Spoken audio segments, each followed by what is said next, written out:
সুপ্রিয় খামারি ভাই বোনেরা, আসসালামু আলাইকুম। আপনাদের সঙ্গে আজকে খুবই গুরুত্বপূর্ণ একটা বিষয় নিয়ে আলোচনা করব, সেটা হচ্ছে ভুট্টা চাষ। এই হচ্ছে আমাদের ভুট্টার ক্ষেত। আমরা হচ্ছে সাম্প্রতিক সময়ে আমরা ভুট্টা চাষ করেছিলাম। এই ভুট্টা চাষ সম্পর্কিত বিষয়গুলো আপনাদের সঙ্গে আমাদের অভিজ্ঞতার আলোকে জাস্ট শেয়ার করা। আপনারা জানেন যে বাংলাদেশে সারা বিশ্বে ভুট্টা ফডার হিসাবে ভুট্টা সর্বাধিক সমাদৃত। অর্থাৎ গরুর যদি আমরা ফডার চিন্তা করি, তাহলে ভুট্টার বিকল্প কিন্তু নেই। এই ভুট্টা আমরা সরাসরি কাঁচা ঘাস হিসাবে খাওয়াতে পারি, আবার এইটা কিন্তু আমরা সাইলেজ হিসাবে সংরক্ষণ করতে পারি। এবং কর্ন সাইলেজ, ভুট্টা সাইলেজ হচ্ছে সবচেয়ে বেস্ট আদর্শ ফডার।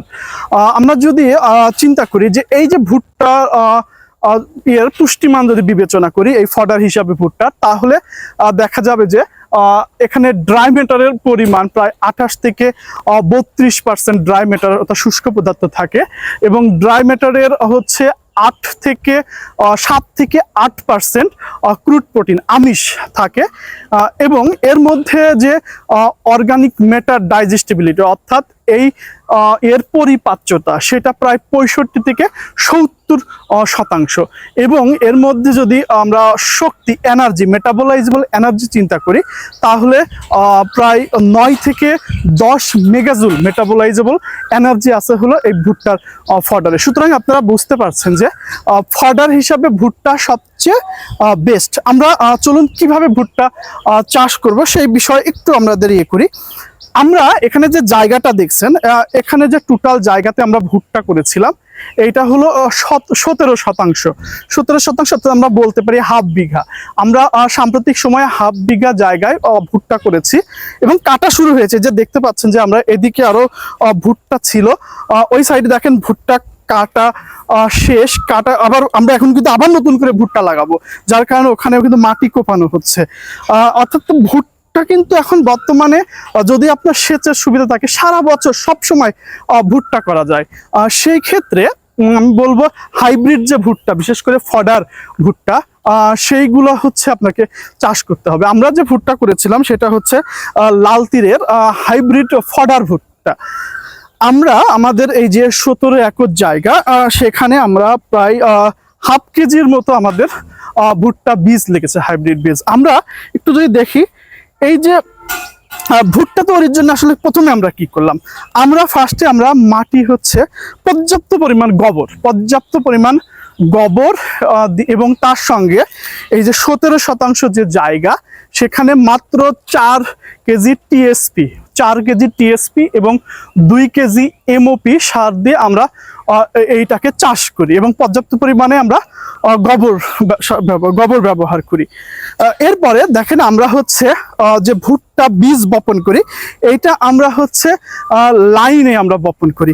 এখানে যে ডিস্টেন্স হলো একটা লাইন থেকে আরেকটা লাইন, অর্থাৎ এই একটা লাইন এই যে দুইটা লাইনের মধ্যে আমরা দূরত্ব রাখি 3 ফুট, এবং একটা বীজ থেকে আরেকটা বীজ অর্থাৎ একটা গাছ থেকে আরেকটা গাছ একই লাইনে, সেটা 1 ফুট দূরত্ব, এবং লাইন টু লাইন হচ্ছে 3 ফিট।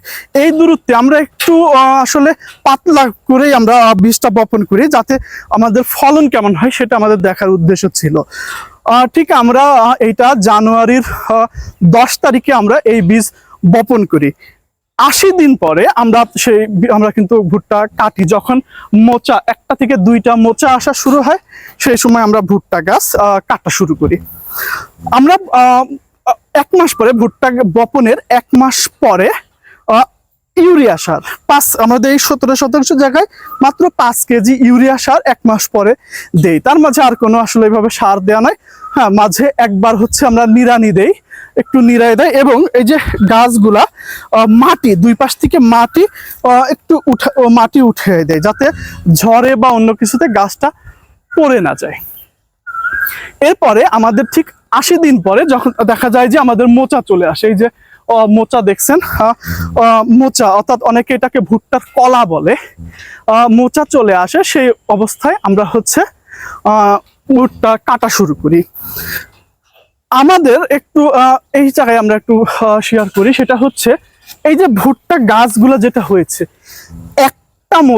একটা মোচা এসেছে এমন গাছের ওজন আমরা কাটার পরে এভারেজ ওজন দেখি যে একটা মোচা হয়েছে এমন গাছের ওজন 2 কেজির উপরে, 2 কেজি 200 গ্রাম এমন।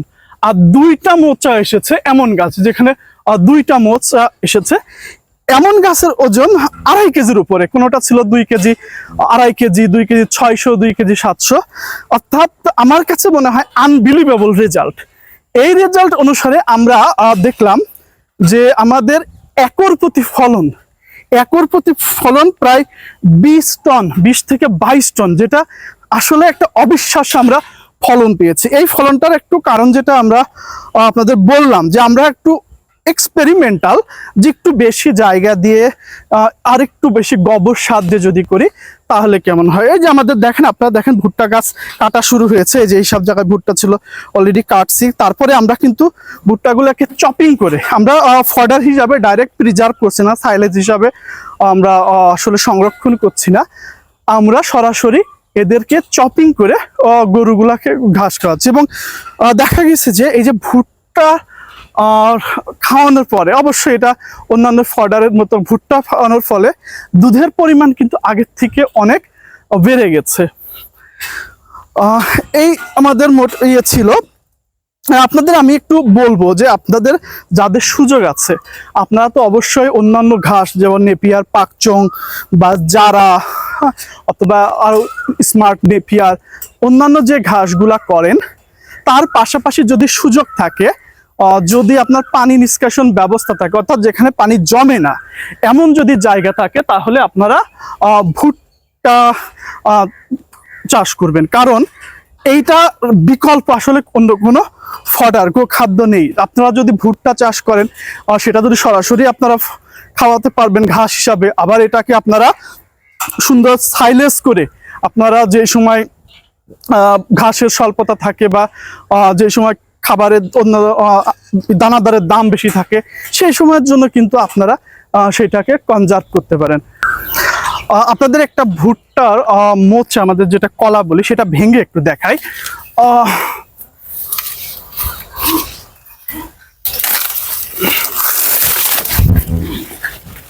আমরা একটা ভুট্টা মোচা ভাঙবো।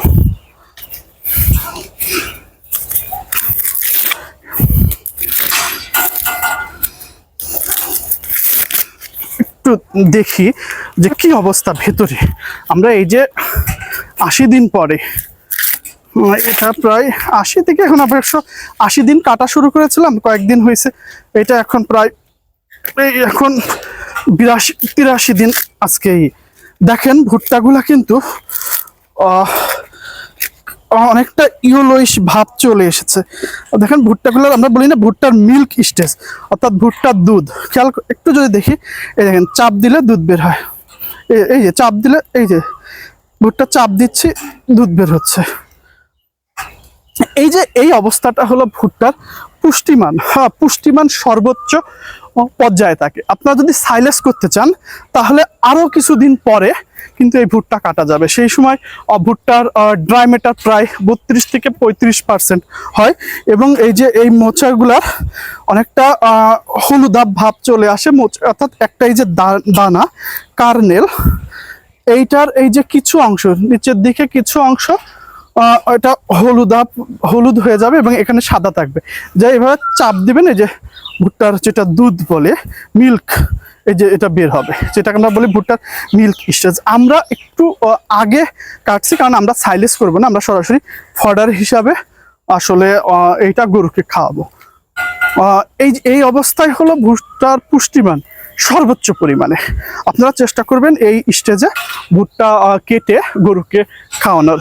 আরো কিছুদিন, অর্থাৎ 80 থেকে 90 দিন, আমরা বলি 80 থেকে 90 দিন, এই সময়ের মধ্যে ভুট্টা কাটাটাই সবচেয়ে ভালো। এবং অবশ্যই কাটার সময় দেখবেন যে ভুট্টার যে মোচা সেটা মিল্ক স্টেজে এসেছে কিনা। Milk stage is the best stage for cutting ভুট্টা অ্যাজ ফডার।